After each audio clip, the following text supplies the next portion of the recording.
요한계시록 19장 9절 10절 말씀입니다. 요한계시록 19장 9절 10절 말씀 우리 함께 같이 읽겠습니다. 천사가 내게 말하기를 기록하라. 어린 양의 혼인잔치에 청함을 받은 자들은 복이 있도다 하고 또 내게 말하되 이것은 하나님의 참되신 말씀이라 하기로 내가 그 발 앞에 엎드려 경배하려 하니 그가 나에게 말하기를 나는 너와 및 예수의 증언을 받은 네 형제들과 같이 된 종이니 삼가 그리하지 말고 오직 하나님께 경배하라. 예수의 증언은 예언의 영이라 하더라. 아멘. 주님의 결혼식에 초대된 사람들은 복이 있다. 이 어린 양의 혼인잔치에 청함받은 자들은 복이 있다. 요한계시록에 7번의 복이 나오는데 7번의 복 가운데 4번째 복입니다. 그리고 이 4번째 복의 내용은 바로 이 어린 양의 혼인잔치에 청함을 받은 자들이 복이 있다는 선언입니다. 그러니까 복이 있는 이유는 어린 양의 혼인잔치가 열렸을 때 거기에 참석할 수 있도록 그 이전에 이미 초대받은 것이 복되다 이렇게 얘기합니다. 그러니까 그 혼인잔치에는 누구나 다 참여할 수 있는 것이 아니라 초대받은 자들, 청함을 받은 자들만 그 잔치에 참여할 수 있습니다. 그래서 청함을 받았다라고 할 때 완료형을 쓰고 있기 때문에 이미 혼인잔치가 벌어지기 전에 먼저 청함을 받았습니다. 그것은 지상을 살아가는 동안 예수 그리스도의 부르심으로 예수를 나의 주로 고백한 사람들을 말하는 것이겠죠. 그래서 바로 지상을 살아가는 성도들을 가르쳐 줍니다. 또 천상에서 영혼의 상태로 존재하고 있는 아직 부활 이전의 상태에서 영혼으로 있는 그 모든 이들, 그러니까 역사 속에 실존하였던 구약으로부터 신약에 이르기까지 모든 성도들을 일컫는 말입니다. 우리가 수요일에 이제 계시가 구원의 계시가 점점점 점진적으로 더 진전이 일어나면서 사람에게서 언약의 백성들로, 그죠? 그들이 이제 구약에서는 히브리인들, 이스라엘 사람들, 또 이스라엘 사람들 전체가 아니라 보통 이제 이스라엘 사람은 야곱의 자손들을 말하는 거니까 그 위로 올라가면 야곱 위에 이삭이 있고 이스마엘이 있지 않습니까? 근데 이렇게 도태되어지는 일들이 일어난다. 그래서 구약에서는 유대교라 참 하나님을 섬기는 사람들을 유대교인이다 이렇게 이야기를 했었고, 예수 그리스도께서 오시고 난 뒤에는 기독교인이라 그랬고, 종교개혁이 일어난 뒤로는 개신교인이다. 그래서 시대에 따라 이렇게 달리 불려지는 이름이 있습니다만 이 전체를 관통하는 이름이 성도인 거죠. 성도. 성도는 변함이 없습니다. 하지만 시대를 따라 불려지는 이름이 달라졌던 거죠. 그러니까 지금 여기서 이 혼인잔치에 청함을 받은 사람들, 복이 있는 사람들, 이들은 바로 성도들입니다. 그러니까 그 성도들만이 혼인잔치에 참여할 수 있습니다. 그런데 여러분, 혼인잔치가 무엇입니까? 예수님께서 이 혼인잔치에 비유하는 것은 천국이죠. 하나님 나라지요. 그러니까 이 혼인잔치상에 이 혼인잔치에 참여한다. 그래서 잔치로 번역되어진 이것은 만찬이거든요. 만찬을 이제 잔치로 한 겁니다. 그래서 그 혼인잔치에 참여하는 이것은 천국에 들어가는 것을 말합니다. 하나님 나라에 들어가는 것을 말합니다. 근데 어떤 사람이 하나님 나라에 들어간다 할 때는 그 사람 안에 완전히 하나님 나라로 충만한 것을 또한 의미합니다. 그래서 하나님 나라는 우리는 그저 가만히 있고 무슨 이런저런 조건을 따져서 그 웬만한 자격만 갖추면 그 나라에 시민권을 얻는 이런 것과 다르다. 그래서 하나님 나라에 들어간다라고 하는 것은 사실은 우리들 자신이 하나님 나라에 꼭 맞는 사람들로 완성되어진 것을 의미하고, 또 우리가 날마다 거룩해져가는 그것은 완전히 거룩해졌을 때, 예수님의 형상을 그대로 닮았을 때 그와 동시에 이 땅에 물리적으로 하나님 나라가 임한다. 그래서 하나님 나라를 살아가게 된다. 이렇게 말씀을 드렸습니다. 그러니까 하나님 나라에 들어가는 사람들을 혼인잔치에 청함을 받은 사람들이라고 이야기하는 겁니다. 거기에 즉각 참여할 수 있는 사람들. 이렇게 이 만찬에 비유되어지는 이것이 복이 있다라고 하는 것은 하나님 나라에 들어가는 것이 특별한 것이에요. 그럼 거기에는요, 분명히 하나님 나라에 들어가지 못하는 게 있습니다. 복이 있으면 복이 아닌 것이 있기 때문입니다. 거기에는 저주도 있고, 저주와 복 사이에 완전한 저주는 아니지만 완전한 복을 누리지도 못하는 그 중간 과정이 있습니다.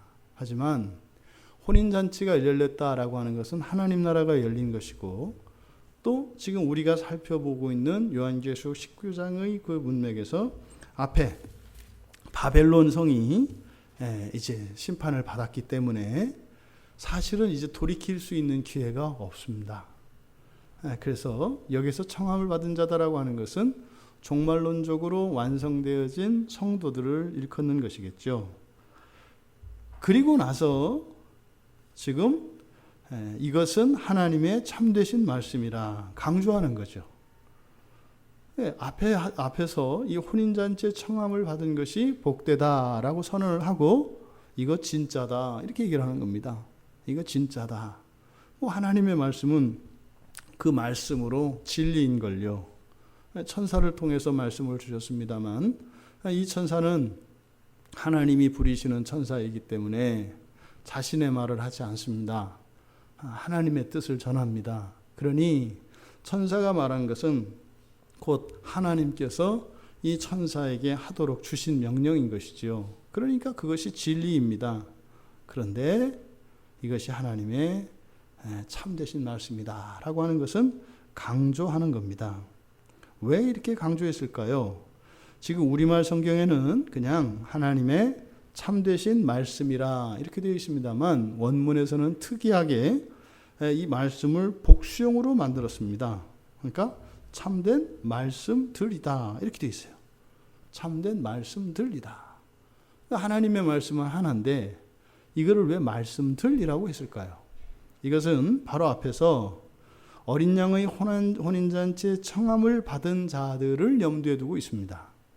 그러니까 한 사람 한 사람이 혼인잔치에 참여를 하는데 그 청함을 받는 그 말이 어떻게 해요? 한 개인에게 그 하나님의 말씀이 주어집니다. 그러니까 각자가 들은 말씀들, 같은 말씀이겠습니다만 각자가 들은 말씀이 다 다른 거예요. 다르다는 의미가 맞고 틀리고가 아닙니다. 하나님의 청함을 받는 것은 맞습니다. 그런데요, 청함을 받는 경로가 다르고 그 청함을 따라서 오는 여정이 다 달라요. 그래서 참되신 하나님의 말씀들이다. 그러니까 청함을 받은 많은 사람들이 있는데 그 많은 사람들 한 사람 한 사람이 청함을 받아서 온 그것이 특별한 복이라는 거죠. 특별한 복. 이것을 지금 그 개개인의 초점을 맞춤으로써 그저 단순히 하나님 나라에 들어간 사람들 이렇게 이야기하는 것이 아니라 하나님 나라의 청함을 받는 모든 사람들 하나를 다 세서 그들을 얘기를 하는 겁니다. 그러니까 전체로 여러분들 복 받았습니다. 뭐 이게 아닌 거예요. 합격했습니다. 이 얘기가 아닌 거예요. 그 개인들에게 주는 그런 의도로 이렇게 복수형으로 말씀드리다 이렇게 얘기를 하고 있습니다. 그러니까 이것은요, 개개인마다 하나님 나라에 들어가서 그 혼인잔치에 참여한 사람들은 여한이 없고 완벽한 기쁨을 누리겠습니다만 각자에게 이 천사는 뭐예요? 그 차별적인 그 복의 효과와 그 기대를 증폭시키는 거예요. 그러니까 그 한 사람 한 사람에게 그 하나님 나라 그 어린 양의 혼인잔치에 참여하는 그것이 얼마나 복된 것인가 하는 것을 이렇게 개별적으로 그런 기대를 증폭시키는 거죠. 왜 그럴까요? 이 말씀은 지금 마지막에 되어진 이야기를 그냥 서술하는 것이 아니라 우리를 위해서 주신 것이기 때문에 그래요. 여러분 한 분 한 분이 이 땅을 살아가면서 이 어린 양의 혼인잔치에 청함을 받은 그것이 참으로 복되십니다. 여러분 속으로 생각하십시오. 나는 참 복되다. 나는 참 복되다. 이럴 때는 우리라고 하지 않아요. 나는 참 복되다. 이 어린 양의 혼인잔치에 청함을 받은 나는 복되다. 바로 이러한 목적으로 요한이 말씀드리다 이렇게 복수형으로 나타내고 있습니다. 자, 그런데 지금 이제 징계가 끝나고 이제 바벨론 성이 멸망이 되고 나서 지금 이 천사들, 이 허다한 무리 소리의 이 할렐루야 소리와 또 지금 9절과 10절에서 9절과 10절로 이어지는 여기에는 지금 마치 결산하는 것 같은 분위기입니다. 지난번에 우리가 살펴보았던 것처럼 바로 보호자 주변에 있는 네 생물에 경배하는 그것이 창세기에서의 타락, 그 타락의 이유가 처음 완성되지 않은 상태의 사람은 그때 당시로 보면 천사보다 열등한 것처럼 보여져서 천사들에 의해서 시험을 당하고 거기에 실족을 했었습니다. 그런데 이 네 생물들이 경배한 것은 이제 그것이 아니라 하나님이 옳다라고 하는 전적인 굴복이고 승복이라고 말씀을 드렸습니다. 그때 아담 그때는 죄를 지을 수 있는 상태였죠. 무너뜨릴 수가 있었다고요. 넘어뜨릴 수가 있었다고요. 근데 그것이 약점인 줄 알았더니 약점이 아니라 더 높은 차원에서의 완성을 위해서 하나님께서 남겨주신 여백이었던 거예요. 마치 그 동양 미술의 그 아름다움이 여백의 미에 있는 것처럼 동양 미술은 꽉 채우지 않잖아요. 그러니까 빈 공간 안에 무한한 상상력과 이런 생각에 이 쉼표를 찍어줌으로써 그 아름다움을 극대화시키는 것이 이제 동양화의 특성인데 마치 아담, 첫사람 아담의 창조가 그런 거죠. 그런데 이제 완성이 되고 나니까 이제는 완벽한 사람이 되어서 그 네 생물로 일컬어지는 천상의 존재들이 하나님 옳습니다. 이렇게 말씀하는 거라고 말씀드렸잖아요. 그러니까 지금 이 9절, 10절도 지금까지는 드러나지 않았던 바로 이 영적 존재인 천사들, 이 천사들에 대한 그 계시의 마침표입니다. 천사들에 대한 계시의 종결이라고요. 그러니까 지금 천사라고 하는 존재들이 구약에서부터 신약으로 끊임없이 나옵니다만 정확하게 사실은 이렇게 규정이 되어 있지 않다고요. 그런데 여기서 이제 완전히 결산을 하고 마무리를 짓는 겁니다. 지금 사도 요한이 바로 이렇게 하나님의 계시를 전한 천사에게 꿇어 엎드립니다. 그러니까 우리말 성경에는 그 발 앞에 엎드려 경배하려 하니, 이걸 직역하면 그렇게 되어 있습니다. 경배하기 위하여 엎드렸다. 이렇게 경배하기 위하여 엎드렸다. 바로 앞에서 어떤 일이 있었습니까? 바로 지금까지 경배하지 않았던 네 생물들이 드디어 경배하게 됐잖아요. 그런데 요한이 이제는 또 이 천사를 경배하려고 무릎을 꿇습니다. 지금 여기서 우리가 알아차릴 수 있는 것이 이때 당시에 천사 숭배, 지금도 이제 캐톨릭 안에서는 이 천사 숭배 때문에 문제가 많은데 요한 당시에 이 천사 숭배의 문제가 교회의 아주 골칫거리였습니다. 그러니까 요한이 그 천사를 경배하기 위해서 발 앞에 엎드린 것, 여러분 사도 요한이 누구예요? 예수님의 가장 사랑받는 사도입니다.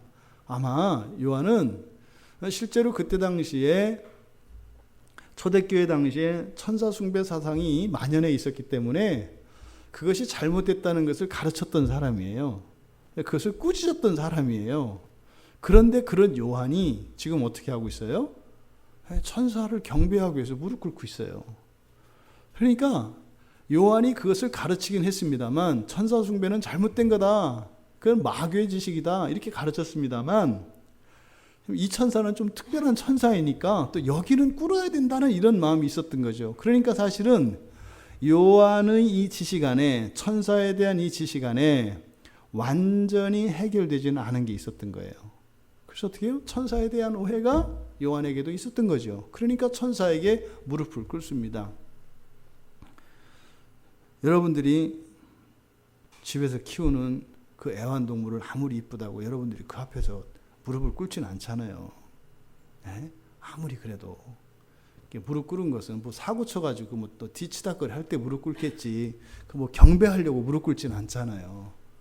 그러니까 어떤 경우에도 그런 일은 일어날 수가 없다고요. 근데 요한은요, 지금 천사 앞에 무릎을 꿇었다고요. 근데 무릎을 꿇은 것이 뭐라고요? 이유가 경배하기 위해서. 경배하기 위해서 무릎을 꿇었다고요. 그러니까 이것은 바로 요한이 천사에 대해서 잘못 가지고 있는 오해를 드러내는 겁니다. 그러니까 요한은 아직까지도 천사는 모든 천사는 아니어도 천사 중에는 사람의 경배를 받을 만한 그런 우월한 존재가 있을 수도 있다. 그러니까 그 가능성까지 닫힌 것은 아니었다는 것을 보여주는 반증이죠. 이 세상에서 경배를 받으실 분은 오직 한 분이십니다. 또 사람이 무릎을 꿇을 수 있는 것도, 무릎을 꿇을 수 있는 대상도 오직 한 분입니다. 이 세상에서 경배받으실 분도 하나님 한 분이시고, 또 사람이 무릎을 꿇고 경배할 수 있는 대상, 그러니까 무릎을 꿇는 일 자체도 사실은 하나님께만 할 수 있는 거죠. 근데 아직도 요한은 천사에 대해서 잘못 알고 있었습니다. 경배가 무엇입니까? 경배라는 것은 절대적인 굴복에 대한 맹세요. 나 당신한테 졌소. 완전한 굴복입니다. 이렇게 전쟁터에서 이렇게 손들고 나오는, 이게 사실은 경배하는 겁니다. 그런데 여기서 경배한다는 것은 땅에 입을 맞추는 거죠. 땅바닥에 입을 맞춘다, 이런 뜻이에요. 그러니까 그것은 절대적인 굴복을 상징합니다. 동물들이 자기 주인 오면 어떻게 돼요? 딱 엎드리는 게 바로 그거죠. 주인에게 굴복됐을 때 엎드립니다. 엎드리지 않는 애들은 물 수도 있습니다. 그러니까 이렇게 엎드리는 것은 뭐예요? 그 상대의 절대적인 우월성을 인정하는 행위죠. 이게 경배하는 겁니다. 그러니까 요한이 경배하기 위해서 무릎을 꿇었다 했을 때 바로 요한의 생각 속에는 천사가 사람보다 우월한 존재이고, 또 지금 하나님이 부리시는 천사니까 거기에는 순종하고 굴복해야 된다라는 생각이 있었던 거죠. 그래서 이 경배하는 이 행위는 모든 행동을 다 하겠습니다 라고 하는 또 다른 맹세이기도 합니다. 경배할 수 있으면요, 모든 걸 다 할 수 있는 거예요.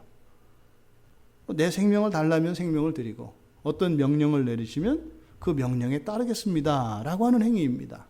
이게 경배하는 겁니다. 그러니까 우리가 경배를 하는데 다른 걸 안 해. 그럼 경배가 아닌 거죠. 경배척인 거죠.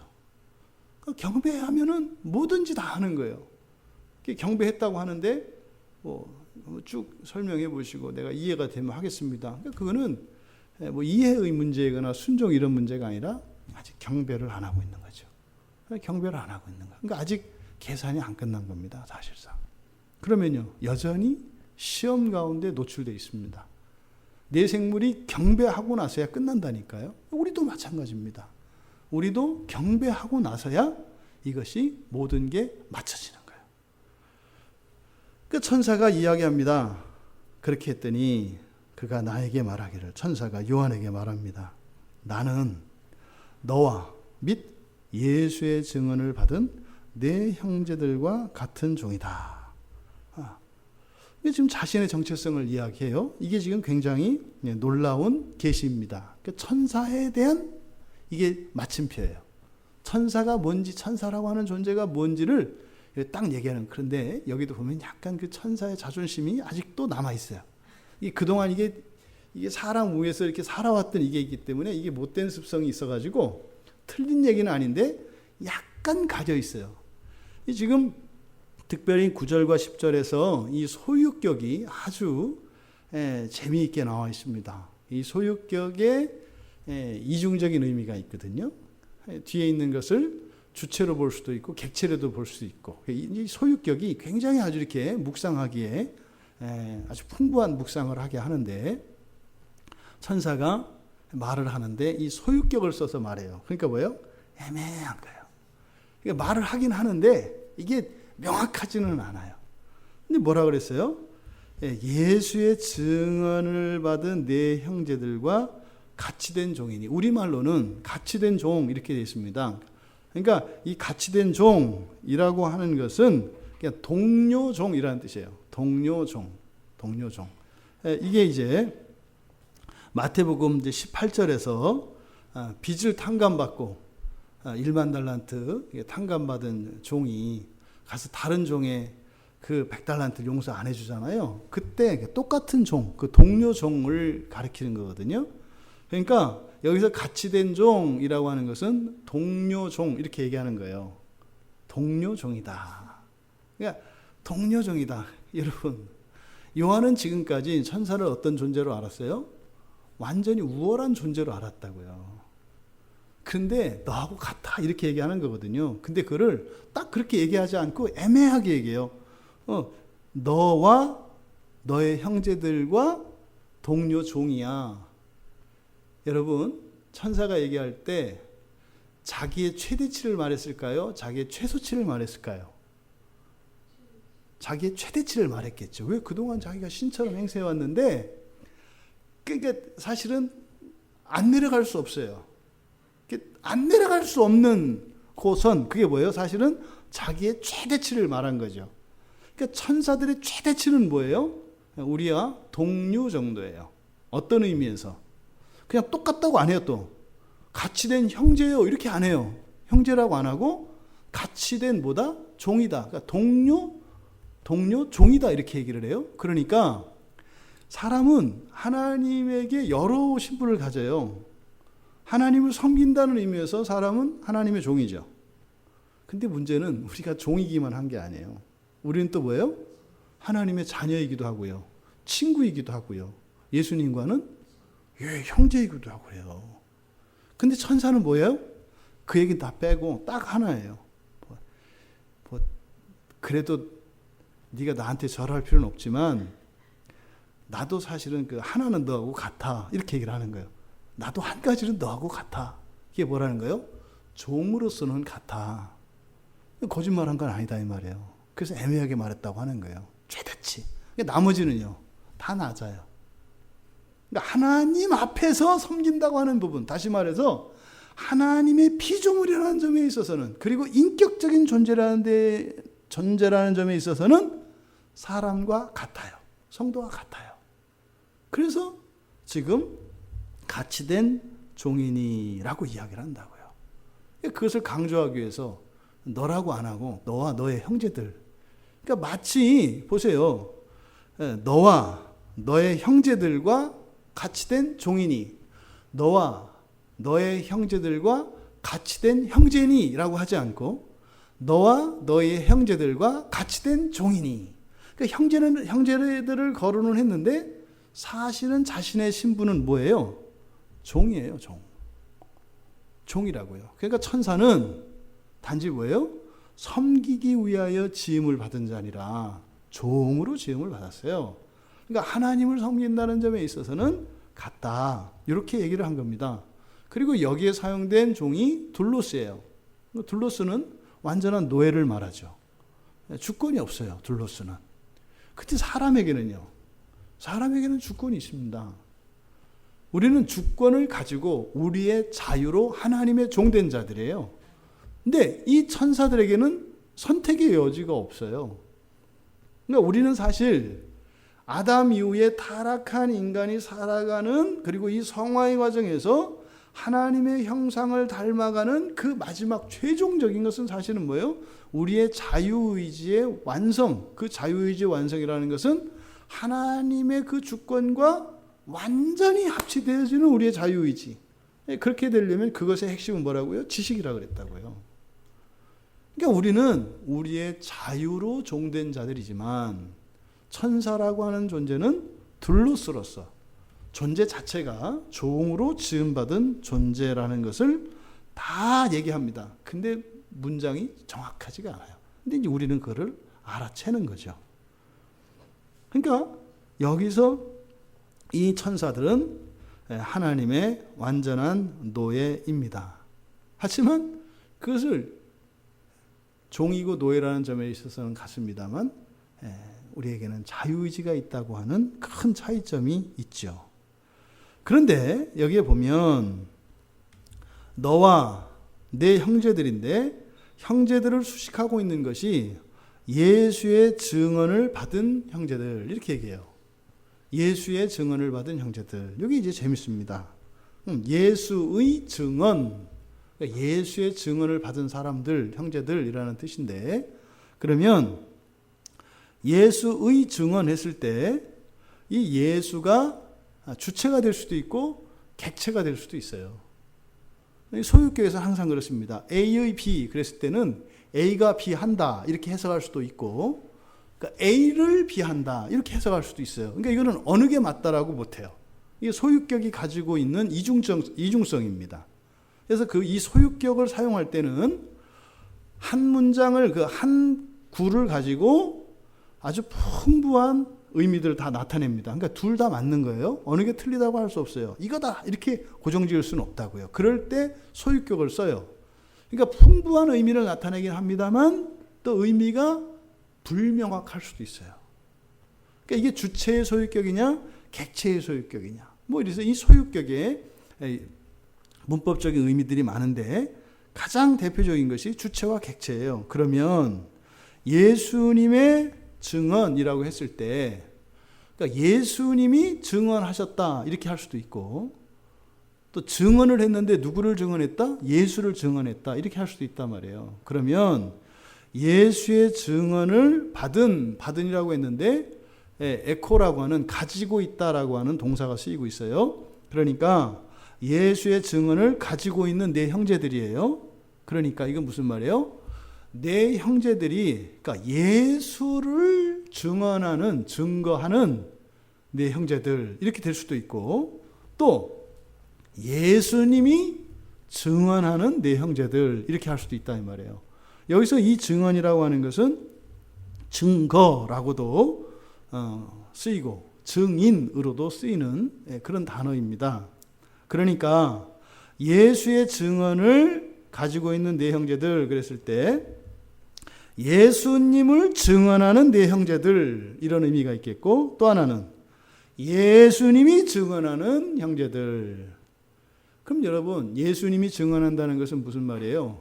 하나님 앞에서 인정하는 거죠. 하나님 내가 찬재 알아요. 이거요. 내가 김찬재를 알아요. 하나님이 증언해 주시는 거죠. 예수님께서 증언 안 해주시면 몰라요. 그러면 소용이 없는 거예요. 그러니까 여기서 형제들은 누구예요? 예수님이 인정하시는, 그러니까 온전한 성도들을 나타내는 거예요. 그러니까 네 형제들은 누구다? 예수님이 인정하는 형제들이다 라고 하는 의미가 되고, 또 하나 예수님을 증언한다는 것은 뭐겠어요? 이들이 자신의 주로 그리스도로 누구다? 예수다 라고 증언하는 사람들. 그러니까 이 세상을 살면서 그리스도인이라 불리고 예수를 믿고 예수를 고백하며 예수의 말씀을 따라 살며 예수를 닮기 위해서 살았던 사람들이라고 하는 의미를 가진다. 그들과 같이 된 종이니. 그러면서 삼가 그리하지 말고, 우리말에서 이제 삼가라고 하는 것은 강의적으로 강조하기 위해서 쓴 말입니다. 그러니까 절대 하지 말라는 거예요. 절대 하지 마라. 이 구약이나 여기 보면 어떻게 돼요? 마귀들이 이 앞에서 김승도 이것이 어떻게 해요? 경배하라 그러잖아요. 이 천사가 어떻게 해요? 이제 절대로 하면 안 된다 이러는 거예요. 끝났어. 이제는 그런 일 하면 안 돼. 미쳤어. 내가 왜 해? 이런 거죠. 절대 하지 마. 절대 하지 마. 큰일 나. 나 죽어. 이렇게 하는 거예요. 절대 하지 마. 왜요? 10계명에서 2계명에 보면 절대 하지 마라. 그죠? 우상들에게 절하지 말라고 되어 있어요. 그러니까 이 천사가 요한이 절을 하면 자기가 뭐가 돼버려요? 우상이 돼버려요. 우상이 결국은 어떻게 되는지 알죠? 영원한 불지옥에 떨어집니다. 그러니까 큰일 나는 거죠. 못하게 하는 거죠. 그러니까 절대 하지 마라. 여호와 하나님은 질투하시는 하나님이십니다. 누가 얘기하지 않겠어요? 하나님, 제 요한한테 가서 얘기하다가 요한한테 절 받던데요. 하나님이 그냥 안 놔두시죠. 그러니 절대 절하지 마라. 절하지 마라. 그리고 오직 하나님께만 경배하라는 거죠. 오직 하나님께만 경배하라. 여기서 오직 하나님께 경배하라. 이거는 십계명의 제1계명과 제2계명의 종합이라고 할 수 있습니다. 오직 하나님께만. 그러니까요, 내 앞에 신은 오직 여호와 하나님 한 분만 두고, 그죠?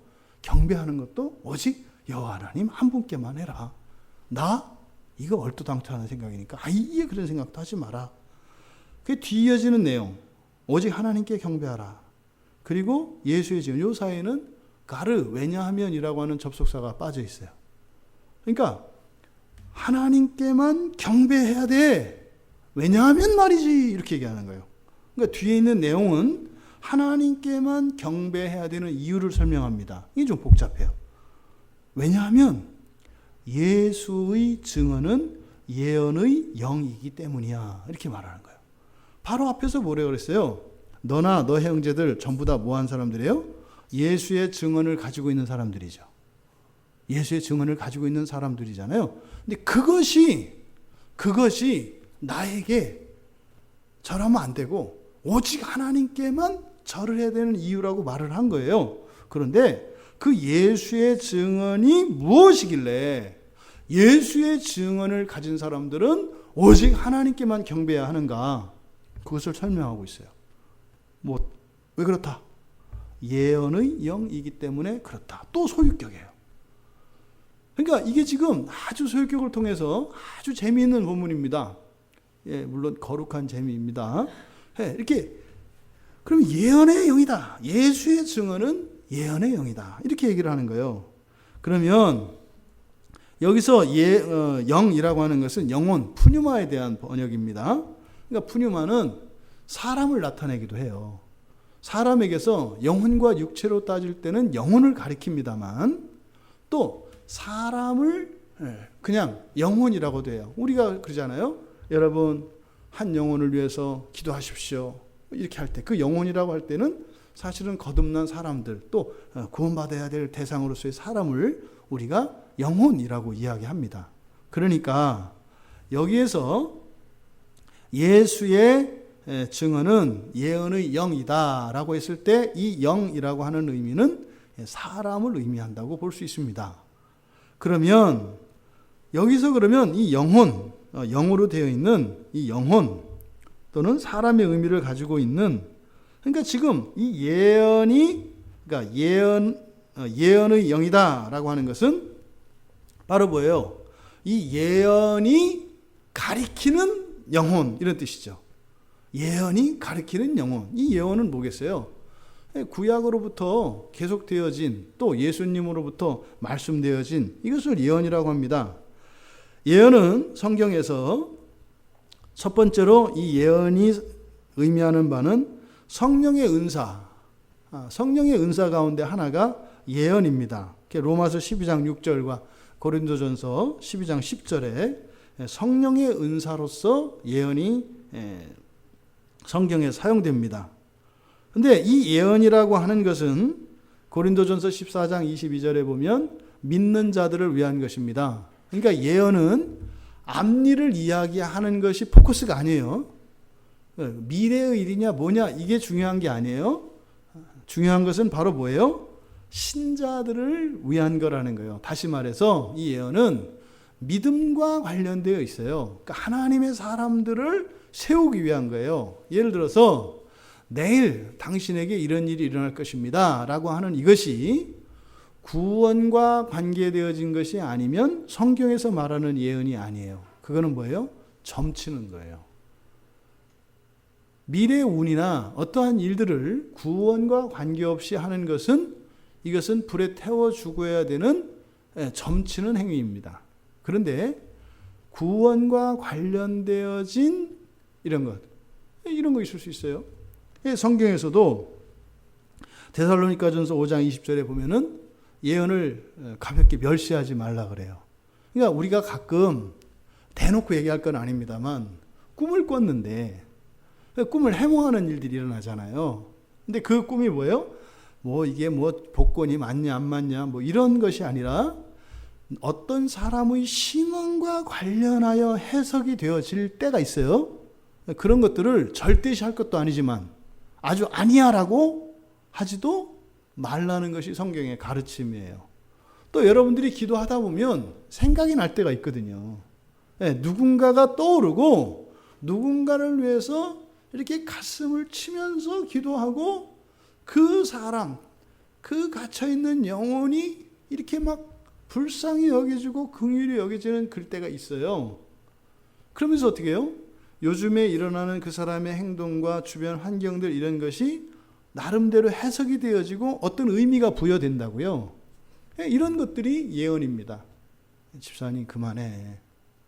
그만하고 이제 예배 회복해. 이런 건 예언이에요. 그런 건 어떻게 알아? 멸시하지 말라고 한다고요. 근데 그걸 절대 하면 안 되는 거예요. 그죠? 안 하면 죽어. 나 꿈 잘 맞거든. 이렇게 하면 안 되는 거예요. 이렇게 하면. 그러니까 이 예언이라고 하는 것은 무엇과? 우리의 신앙과 구원과 관계되어 있는 것이다. 또 그래서 디모데가 안수받을 때 디모데전서 4장 14절을 보면 디모데의 사명에 대해서 예언이 선포된다고요. 이렇게. 그러니까 어떻게 해요? 실제로 여러분들이 직분에 세워지거나 또 이렇게 안수기도를 받거나 할 때 그런 예언들이 나올 수 있어요. 그런 것을 절대화하지는 말되 그것을 의미 없다 해서도 안 된다 이 말이죠. 그것을 유익으로 삼으면 되죠. 이게 성경에서 사용되어지는 예언이고요. 베드로후서 1장 20절에 가면 예언은 곧 성경 말씀으로 귀결돼요. 그래서 성경의 예언이라고 하거든요. 또 소유격이에요. 이게 뭐예요? 성경이 예언이다 이 말이죠. 그러니까 모든 예언은 사실은 성경에 있어요. 성경에. 그러니까 예언의 영, 그러니까 예언된 사람, 그 예언이 가리키는 사람이라는 뜻이고 또 예언을 하는 사람이라는 뜻이기도 해요. 예언의 영이라고 하는 것이. 그러면 예언이 가리키는 영은 사람이든지 또 예언을 하는 영, 예언을 하는 사람이든지 이 둘 다 공통점은 뭐겠습니까? 바로 성경의 예언 그리고 예수님의 말씀과 관련된 특별한 존재들이라는 뜻이에요. 그러면 여기서 오직 하나님만 경배해야 되는 이유가 바로 예수의 증언은 예언의 영이기 때문이다. 이거를 그냥 단순화시켜서 말하면 뭐예요? 성도, 너와 너의 형제들, 자매들, 너희들 성도들 말이야. 너희들이 바로 예언된 사람들이다. 성경이 말하는 사람들이다. 이 세상에 해와 달과 별들이 기다려요. 누구를 기다려요? 하나님의 아들들이 세상에 나타나기를 기다려요. 너희들이다. 너희들이다. 에덴 동산에서 그렇게 무시당하고 이렇게 만만하게 보였던 사람이 아니라 너희들은 이제 예수류의 인간으로서 완전한 인간으로서 천사들의 섬김을 받아야 하는 그런 예언된 사람들이다 라고 이야기를 하는 거예요. 그러니까요. 사람은 어떤 존재예요? 한 분 하나님 밑에 그리고 만인 지상의 위치에 있어요. 이게 하나님이 원래 창조의 계획 속에 있었던 거였다고요. 근데 이게 하나님이 일방적으로 한 것이 아니라 어떻게 해요? 천사의 인격적인 승복과 동의에 의해서 그렇게 됨으로써 그냥 하나님의 절대 주권으로 사람을 세우는 게 아니라 시험도 들어보고 죄도 져보고 온갖 시험을 다 거쳐도 맞네. 그 하나님의 아들들이 맞네. 이 사람이 이 거룩한 성도가 맞네. 그럼 천사들이 전적으로 순복하고 이제는 복종해야 되는 합당한 존재로서 지금 천사의 입을 통해서 고백되어지고 있는 겁니다.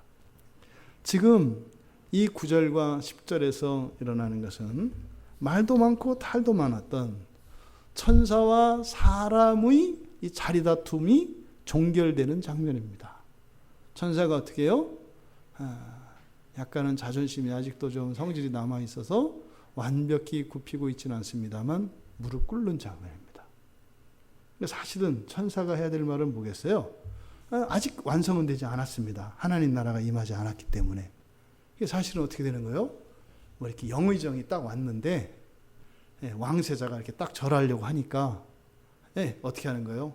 영의정이 세자마마 일으키는 거죠. 어떻게 하면 소인의 절을 받으시옵소서 이렇게 이제 해야 마땅한 건데 그것을 지금 완곡하게 표현하는 거죠. 지금 주님 결혼식에 초대된 사람들은 성도를 뜻합니다. 그 혼인식은 하나님 나라를 의미한다고 했는데 그 하나님 나라에 들어가는 성도가 복되다라고 하는 것은 바로 무엇이겠어요? 하나님이 맨 처음 천지를 창조하시고 이 세상을 사람들에게 맡기시고 이 세상을 다스리도록 하셨던 그 권세가 성취되어지는 장면이에요. 그것을 뭐라고요? 복이 있다라고 설명하고 있는 것입니다. 그러니까 지금 여기서 제시되고 있는 어린 양의 혼인잔치는 언약의 완성이고 더군다나 이제는 하나님의 창조의 마침표입니다. 완성입니다. 이 이후로는 하나님의 자녀된 성도들에 의해서 이 우주에 헐벗은 별들이 하나도 없고 생물이 살지 못하는 별도 없고 뭐 찾아 헤매는 것이 아니라 차고 넘치면 그냥 이사가서 살아도 되는 그런 별들로 회복되어지며 온 물리적 공간이 최적의 상태로 그래서 완전한 지성과 감성과 이런 의지가 전인격이 완전한 인격으로 회복한 사람 그 성도들에 의해서 온 우주가 다스려지는 그래서 하나님의 마음을 시원하게 해드리고 또 하나님이 기뻐하시는 그 일들을 위하여 날마다 새로운 세상을 그렇게 새롭게 만들어가는 그 일의 시작을 바로 혼인잔치에 초대받은 자들은 복이 있다라고 하는 천사의 선언을 통해서 요한에게 전해졌고 그것이 박해받고 고난 속에 살아가는 성도들의 영광의 삶이 무엇인지 이 지상의 성도들에게 그 말씀을 전해줌으로써 이 세상을 살아가는 성도들이 이 땅에서 우리가 겪는 고난과 고초는 마지막 날에 우리가 받는 믿음의 멸관인 것이고 또 하나님의 형상의 영광을 덧입는 과정인 것을 우리에게 말씀하고 있습니다. 참으로 어린 양의 혼인잔치에 초대받으신 여러분들은 복이 있습니다. 여러분들의 삶의 그 어떤 것도 그 복을 가릴 수 없고 여러분들의 삶 속에 어떤 슬픔과 아픔이 고난과 고통이 여러분의 복에 흠집을 내지 못합니다. 오히려 이 세상에서 우리가 겪는 모든 불편과 아픔들은 장차 우리들이 받을 영광의 빛을 더 바라게 할 것입니다. 우리의 삶의 목표가 바로 어린 양의 혼인잔치로 비유되어져 있는 그 하나님 나라에 있어야 합니다. 그랬을 때 우리의 일상의 하나하나의 사건들이 그 진면목과 참된 가치를 알아 우리가 속아서 우리의 인생을 불평하고 저주하고 원망하는 일이 사라지게 됩니다. 여러분, 항상 우리의 삶 속에서 일어나는 고통은 우리에게 새로운 가치로 나아가는 길을 열어주는 역할을 합니다. 우리가 그렇기 때문에 모든 이런 고난과 고통이 정당화될 수 없고 기쁠 수는 없습니다. 아프기 때문에. 하지만 그것이 하나님의 어떠한 의도 속에서 이루어지고 있으며 또 그것의 결과가 무엇인지 우리가 알고 있음으로써 현재 우리가 감당해야 되는 그래서 꺼려지는 이 고통 근데 그 고통을 통해서 우리에게 일어날 변화의 그 영광과 즐거움이 훨씬 크다는 것을 안다면 그 고통이 주는 그 고통 이외에 부가적인 부담은 없을 것이고 오히려 그 고통 너머에 있는 비교할 수 없는 더 큰 즐거움으로 우리가 나아갈 수 있을 것입니다. 종종 우리가 하나님의 자녀들임에도 불구하고 지금 당장의 즐거움 때문에 또 지금 당장의 그 고통이 두렵고 싫어서 그것을 회피할 수 있습니다. 하지만 그것은 바로 그 고통 뒤에 있는 그 변화 뒤에 오는 비교할 수 없을 정도로의 큰 즐거움을 안다면 그런 고통을 우리가 피하지는 않을 것입니다. 또 우리가 당장 눈앞에 있는 작은 즐거움 때문에 그 뒤에 감당해야 되는 비교할 수 없이 더 큰 고통을 안다면 지금 눈앞에 작은 즐거움 때문에 우리가 시험에 들거나 이러지 않을 것입니다. 이게 사실은 우리들의 신앙생활뿐만 아니라 일상에서 우리가 행동하는 그 행동의 궁극적인 동기 이유가 되어지는 것은 바로 고통과 즐거움입니다. 우리는 즐거운 것을 따라하게 되어 있습니다. 습관이 되어 있죠. 고통은 피하게 되어 있습니다. 고통스러운 것은, 불편한 것은 회피하고 또 즐거운 것은 하게 되어 있습니다. 그게 우리들의 습관입니다. 그대로 살아가면 우리에겐 변화가 일어나지 않습니다. 더 큰 가치를 향하여 변화되기 위해서는 반드시 지금 일시적인 그 즐거움을 버려야 하고 또 일시적인 고통을 오히려 우리가 감당을 했을 때 그것을 능가하는 더 큰 즐거움으로 그리고 그보다 더 큰 대가를 치러야 되는 고통은 사라지는 참으로 하나님을 닮아가는 거룩한 삶으로 살아가게 될 것입니다. 여러분, 혼인잔치에 초대받은 성도는 복이 있습니다. 변화를 두려워하지 마시고 당장 우리가 맞닥뜨려 싸워야 하고 극복해야 되는 작은 불평과 고통을 두려워하지 마십시오. 그건 너머에 있는 더 큰 즐거움, 궁극의 그 마지막 하나님 나라의 그 완전한 즐거움을 향하여 끊임없이 변화하는 삶을 살아갈 수 있는 우리 모두가 되기를 주님의 이름으로 축원합니다. 말씀을 생각하며 우리 같이 잠시 기도하겠습니다.